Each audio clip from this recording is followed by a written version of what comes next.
ओम साईं राम। आज का साईं वचन बाबा कह रहे हैं, मेरे बच्चे, आज वह विशेष दिन है जिसकी तू हर सप्ताह में बड़े उल्लास और उमंग के साथ प्रतीक्षा करता है। आज बाबा का दिन है, आज गुरुवार है। इस दिन तू बड़े हर्ष उल्लास से बाबा की पूजा करता है, उनका पारायण करता है। जितना हो सकता है सेवा भाव के द्वारा उनकी सेवा करने का प्रयत्न करता है, चाहे वह अन्नदान के रूप में हो, पशु पक्षियों को दाना देना हो, भूखों को भोजन देना हो, या फिर गाय को रोटी देना हो। किसी भी तरह से तू आज प्रयास करता है कि आज बाबा के दिन तू कुछ नेक कार्य अवश्य कर सके। मेरे बच्चे, मैं तेरे इस प्रयत्न से प्रसन्न हूँ। मैंने ही ये भाव तेरे अंदर अंतःकरण में जगाया है। मैंने ही तुझे ये सेवा भाव सिखाया है। इस पद पर तू आगे बहुत आगे जाएगा। मेरे बच्चे, बस तू मेरा हाथ थाम कर ऐसे ही चलता रहे। कोई विघ्न बाधा परेशानी तुझे नहीं रोक पाएगी, कोई कठिनाई तेरा मार्ग अवरुद्ध नहीं कर पाएगी, क्योंकि बाबा हर बंद दरवाजे को खोलने के लिए तेरे साथ हैं। वह तेरे साथ चल रहे हैं, वह तेरे हर प्रयास को सफल करेंगे। मेरे बच्चे, तू जब चिंता करता है अपनी माँ के स्वास्थ्य को लेकर, तो बिल्कुल ना कर। मैं सबका ध्यान रख रहा हूँ तेरे परिवार में, चाहे वह तेरी माँ स्वस्थ है या तेरा कोई बच्चा जो परीक्षा देकर उत्सुकता पूर्वक अपने परिणाम की इंतजार कर रहा है कि उसके हित में आएगा या नहीं। वह उसके लिए जो उसने सोचा है ऐसा होगा कि नहीं, सब बाबा पर छोड़ दे। तेरे सारी जिम्मेदारियों को बाबा निभाएंगे। तू बाबा से प्रार्थना करता चल, चाहे वह तेरी माँ का स्वास्थ्य हो जिसे लेकर तू अत्यंत चिंतित महसूस करता है, या तेरी आर्थिक समस्याएं हों, या तेरे बच्चों से संबंधित कोई निर्णय हो, तेरे बच्चों की शिक्षा दीक्षा, या उन्हें आगे चलकर क्या करना है, सब बाबा पर छोड़ दे। जब तुम संपूर्ण शरणागति के साथ बाबा के चरणों में सब कुछ समर्पण करके उनके निश्चिंत होकर बैठ जाओगे और अपने कर्तव्य कर्मों को सजग रहकर निभाओगे, सेवा भाव भी जितना संभव हो सके करोगे, किसी को भी अपनी वाणी से कर्मों से कष्ट नहीं पहुंचाओगे, तो बाबा तुम्हारे सब कार्यों को निर्विघ्न पूरा कर देंगे। वह तुम्हारे रूप में गणपति के रूप में आकर सब कार्यों का श्री गणेश कराएंगे, सारी विघ्न बाधाओं को हर लेंगे और तुम्हारे हर कार्य को सफल बनाएंगे। मेरे बच्चे, जो मुझ पर विश्वास करेगा उसे अवश्य सफलता मिलेगी।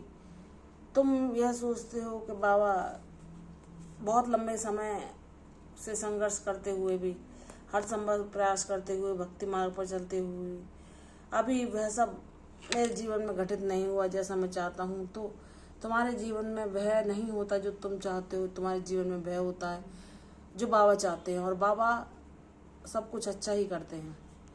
यह हमारे मानव बुद्धि की क्षमता के परे है कि बाबा ने हमारे लिए क्या लीला रची है, वे हमारे लिए क्या करेंगे। जैसे एक पिता के निर्णय को कुछ बच्चे सही नहीं समझते, वह अपनी कम उम्र के कारण अपनी रुचि को ही प्राथमिकता देते हुए कहते हैं कि नहीं, हमें जो हमारे मन का है वह करने दीजिए। लेकिन एक पिता एक अनुभवी व्यक्ति होने के नाते उन्हें पता है कि किस चीज़ को करके, किस कार्य को करके ये अपने जीवन को सफल बना पाएंगे, क्या इनके लिए उचित होगा, जो इन्हें आगे आने वाले भविष्य में भी सुखद परिणाम देगा। वैसा ही विषय निर्धारण उनके लिए करते हैं, वैसी ही शिक्षा, वैसी अवसर, वैसी हर आवश्यक चीज़ जो उनके लिए जरूर है उपलब्ध कराते हैं, और उनको वही शिक्षा देते हैं कि तुम यह करो।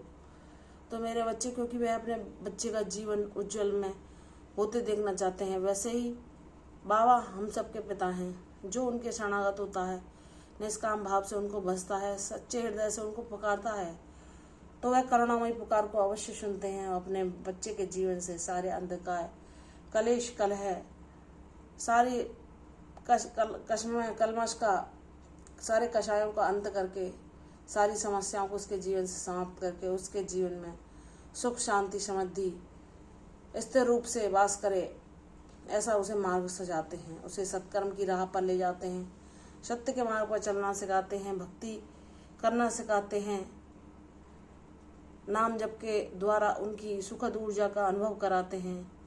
और बाबा क्या सही है क्या गलत है, यह हमें हमारे अंतःकरण से प्रेरणा देकर हमें भूल करने से बचाते हैं, हमारे अवगुणों को सुधारते हैं और हमें एक ऐसी पवित्र आत्मा बना देते हैं जो कि अपने साथ साथ दूसरों का भी कल्याण कर सके, दूसरों को भी सुख शांति प्रदान कर सके, दूसरों को भी खुशहाली दे सके, दूसरों की समस्याओं पर भी विचार कर सके, उनके लिए भी कुछ प्रयास कर सके कि वह उनकी समस्याओं से, उनकी परेशानियों से उन्हें मुक्ति दिला सके। तो मेरे बच्चे, तुम मेरे विशेष बच्चे हो।